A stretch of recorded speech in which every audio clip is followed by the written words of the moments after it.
নমস্কার বন্ধুরা, আমি শিবানী কুকিং চ্যানেলে আপনাদের সকলকে স্বাগত। আজ আমি আপনাদের সাথে ডিম দিয়ে তৈরি করব নরম তুলতুলে একটা টিফিন রেসিপি। এটা দেখতে যতটা সুন্দর, খেতেও হয় তেমনি টেস্টি, আর তৈরি করা খুবই সহজ। বাচ্চা থেকে বড় প্রত্যেকে এটা খেতে খুবই পছন্দ করবে, আর বাড়িতে অতিথি এলে তখন এটা তৈরি করে আপনারা গরম গরম পরিবেশন করতে পারবেন। এই টিফিন রেসিপিটা তৈরি করার জন্য আমি এখানে নিয়েছি 2 কাপের মতন ময়দার মধ্যে দিয়ে দিচ্ছি স্বাদ অনুযায়ী লবণ, আর ছোট চামচের 2 চামচ চিনিটা এখানে অবশ্যই ব্যবহার করবেন। এবার লবণ আর চিনিটাকে ময়দার সাথে ভালো করে মিশিয়ে নিচ্ছি। এটা মেশানো হয়ে গেছে। এবার আমি এখানে নিয়েছি টক দই।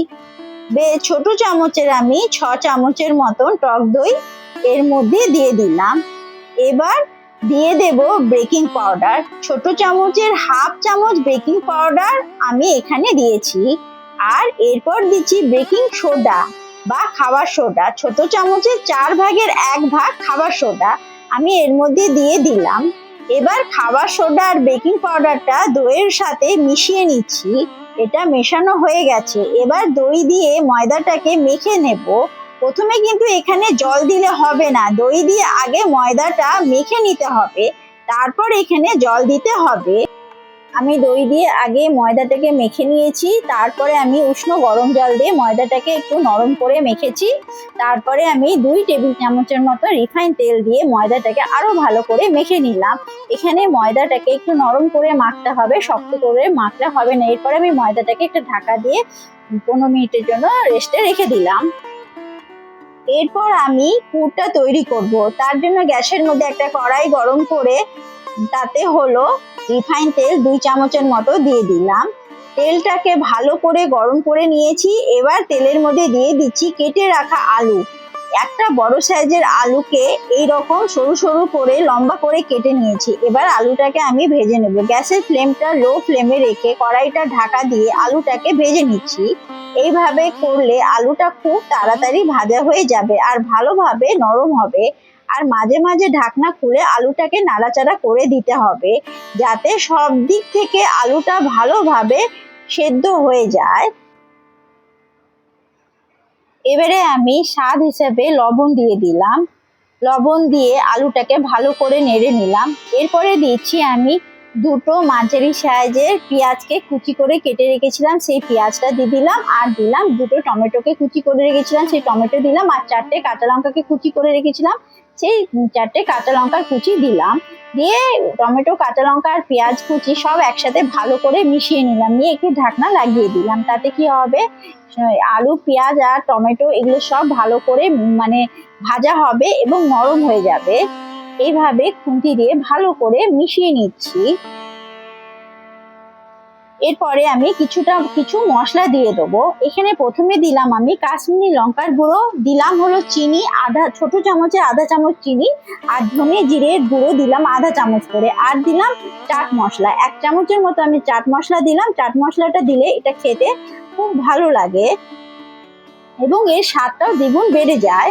এইভাবে সমস্ত মশলাটা আমি এই আলুর মধ্যে মিশিয়ে নিলাম। মিশিয়ে নিয়ে ভালো করে ভেজে নিচ্ছি। এবারে আমি ডিম দেবো। তো আমি এখানে 3টে ডিম ব্যবহার করছি। প্রথমে একটা ডিমকে ফাটিয়ে নিলাম। এইভাবে আমি 3টে ডিমকে ফাটিয়ে এই আলুর মধ্যে দিয়ে দিলাম। 3টে ডিমকে আমি আলুর মধ্যে দিয়ে দিলাম। আপনারা এখানে ডিমের পরিমাণটা কম বেশি করতে পারেন। এবারে আমি এই ডিমটাকে এই আলুর মধ্যে দিয়ে ভালো করে ডিমের ভুজি বানিয়ে নেব। এই দেখুন বন্ধুরা, আপনারা দেখে বুঝতেই পাচ্ছেন কত সুন্দরভাবে ডিমের ভুজিটা তৈরি হয়ে যাচ্ছে। এইভাবে খুন্তিতে নাড়িয়ে নাড়িয়ে ডিমের ভুজিটা বানিয়ে নিচ্ছি। এই দেখুন কতটাই ঝরঝরা হয়েছে আমার ডিমের ভুজিয়াটা। এইভাবে ডিমের ভুজিয়াটা বানিয়ে নিতে হবে। এইভাবে ঝরঝরে ভাবে ডিমের ভুজিয়াটা বানাতে হবে। আমার তৈরি হয়ে গেছে ডিমের ভুজিয়া বা পুর। এই দেখুন, এবারে আমি গ্যাসটা বন্ধ করে দিচ্ছি। তৈরি হয়ে গেল ডিমের পুর। এবার ডিমের পুরটাকে আমি একটা পাত্রের মধ্যে তুলে নিয়েছি। এখন এটা আমি রেখে দিচ্ছি ঠান্ডা হওয়ার জন্য।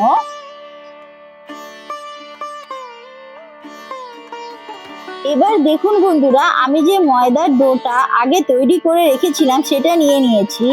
এবার এই ডোটাকে একবার ভালো করে আমি মেখে নিচ্ছি। এটা মাখা হয়ে গেছে।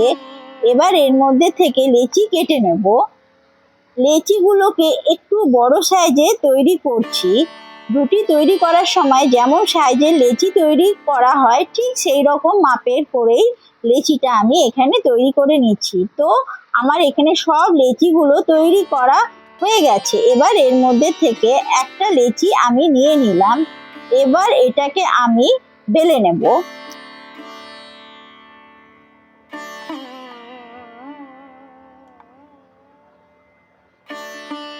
একটা লেচি আমি এখান থেকে নিয়ে নিচ্ছি। একটুখানি আমি আটা ছড়িয়ে নিলাম। দিয়ে এবারে লেচিটাকে একটু আমি লুচির মতন করে একটু বেলে নেবো। মানে একটু ছোট করে বেলবো, লুচির মতন করে, পাতলা খুব পাতলা করে বেলবো না। এভাবে লুচির মতন করে বেলে নিলাম।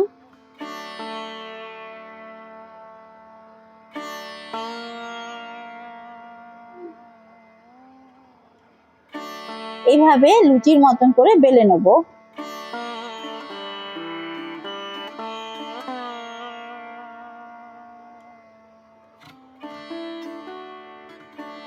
এরপর কালো জিরে এর গায়ে ভালো করে লাগিয়ে দিলাম। এই সময় আপনারা ধনে পাতাও এর মধ্যে লাগিয়ে দিতে পারেন। আমার কাছে ধনে পাতাটা ছিল না বলে আমি ওটা স্কিপ করলাম, খালি কালো জিরেই লাগিয়ে দিলাম। এবার যেদিকে কালো জিরে লাগিয়েছি সেদিকটা আমি নিচের দিকে রাখছি। এবার এর ওপর দিয়ে দিচ্ছি তৈরি করে রাখা ডিমের পুর। আর এখানে পুরটা ঠান্ডা হয়ে যাওয়ার পরেই কিন্তু ব্যবহার করতে হবে, এটা কিন্তু আপনারা খেয়াল রাখবেন। এবার এই রুটিটাকে এইভাবে মুড়ে মুখটাকে বন্ধ করে দিতে হবে। আর ভালো করে চেপে চেপে মুখটাকে বন্ধ করতে হবে। দেখুন বন্ধুরা, আমি খুব ভালো করে মুখটা বন্ধ করে দিয়েছি। এবার হাত দিয়ে চেপেই বড় আকারে করে নিতে হবে। এই দেখুন, হাত দিয়ে চেপেই আমি বড় আকারে করে নিয়েছি। এটা আর বেলার প্রয়োজন নেই। বন্ধুরা, এই রেসিপিটার আমি নাম দিয়েছি ডিমের বান রুটি। ডিমের বান রুটিগুলো কিন্তু খুবই নরম তুলতুলে খেতে হয়, না বানিয়ে খেলে আপনারা বুঝতেই পারবেন না। আর রেসিপিটা যদি আপনাদের ভালো লাগে তাহলে অবশ্যই লাইক করে দেবেন, যতটা সম্ভব ততটা বেশি করে শেয়ার করে দেবেন, আর কমেন্ট করে জানাবেন কেমন লেগেছে রেসিপিটা। আর আমার রেসিপিটা যদি এত দূর পর্যন্ত দেখে থাকেন তাহলে অবশ্যই আমার চ্যানেলটা সাবস্ক্রাইব করে দেবেন। দেখুন বন্ধুরা, ঠিক একই রকম ভাবে এটাকেও আমি তৈরি করে নিয়েছি। এইভাবে আমি সমস্ত রুটিগুলোকে মুখটা ভালো করে বন্ধ করে হাত দিয়ে চেপে চেপে আমি বানিয়ে নিলাম।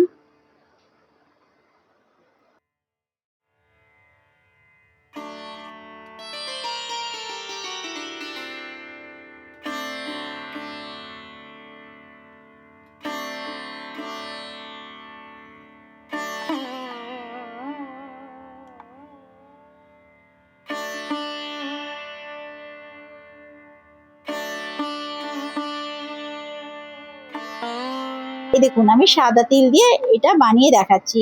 আমি কালো জিরের বদলে এখানে আমি সাদা তিল দিয়ে দিলাম এই লেচিটার ওপরে, দিয়ে একটু বেলে নিচ্ছি।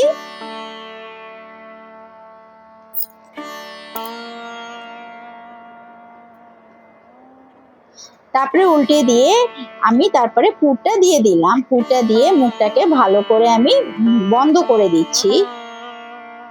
এইভাবে লেচির মুখটাকে ভালো করে বন্ধ করে দেবো।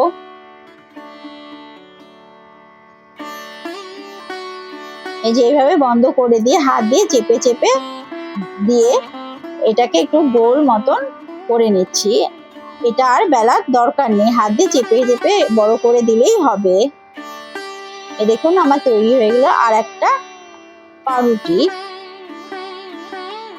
এইভাবে আমি সমস্ত পাউরুটিগুলো বানিয়ে নিলাম। এরপর গ্যাসের মধ্যে একটা ফ্রাই প্যান গরম হতে বসিয়ে দিয়েছিলাম। এবার তৈরি করে রাখা ডিমের বানরুটিগুলো একটা একটা করে আমি ফ্রাই প্যানের মধ্যে দিয়ে দিচ্ছি। এবার লো ফ্লেমে রেখে আমি ফ্রাই প্যানটা ঢাকা দিয়ে দিচ্ছি 1 মিনিটের জন্য। 1 মিনিট হয়ে গেছে বন্ধুরা, আমি ঢাকনাটা খুলে নিয়েছি। এদিকটা আমার সেকা হয়ে গেছে। এবার এই বানরুটিগুলোকে আমি উল্টিয়ে দিচ্ছি। এবার এই দিকটাকে আমি সেঁকে নেব। লো ফ্লেমে রেখে 1 মিনিটের জন্য এটাকে আমি ঢাকা দিয়ে দিলাম। 1 মিনিট পর ঢাকনাটা আমি খুলে নিয়েছি। দুটো সাইড ভালো মতো সেকা হয়ে গেছে, আর একটা কিন্তু অনেকটাই ফুলে উঠেছে, দেখে বুঝতেই পারছেন। এবার আমি এর মধ্যে দিয়ে দিচ্ছি সামান্য পরিমাণ সাদা তেল। তেল কিন্তু খুব বেশি দিলে হবে না। এবার তেলটা ভালো করে আমি এই বানরুটির চারদিকে লাগিয়ে নিয়েছি। এবার তেল লাগানোর পর আমি গ্যাসের ফ্লেমটা লো থেকে মিডিয়াম ফ্লেমে রেখে এইভাবে উল্টে পাল্টে ডিমের বানরুটিগুলোকে দুটো সাইড ভালো করে সেঁকে নিয়েছি। এই ডিমের বানরুটিগুলো এখন আমার পরিবেশন করার জন্য সম্পূর্ণ তৈরি। এইভাবে করলে এটা খুবই নরম তুলতুলে তৈরি হয়, আর অনেকক্ষণ পর্যন্ত নরম থাকবে, কোনোভাবেই কিন্তু এটা শক্ত হয়ে যাবে না। তো দেখুন বন্ধুরা, এই দুটো সাইড ভালো করে সেঁকে নিয়েছি।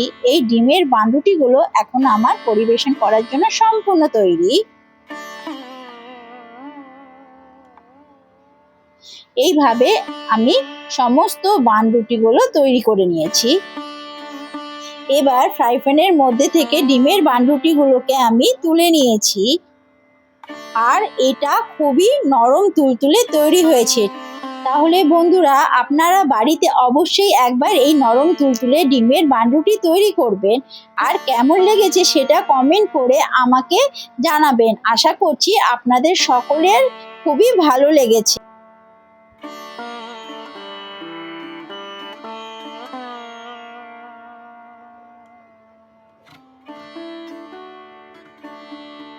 কতটা নরম হয়েছে বন্ধুরা, তাই আমি একটা বানরুটিকে আমি ভেঙে দেখাচ্ছি।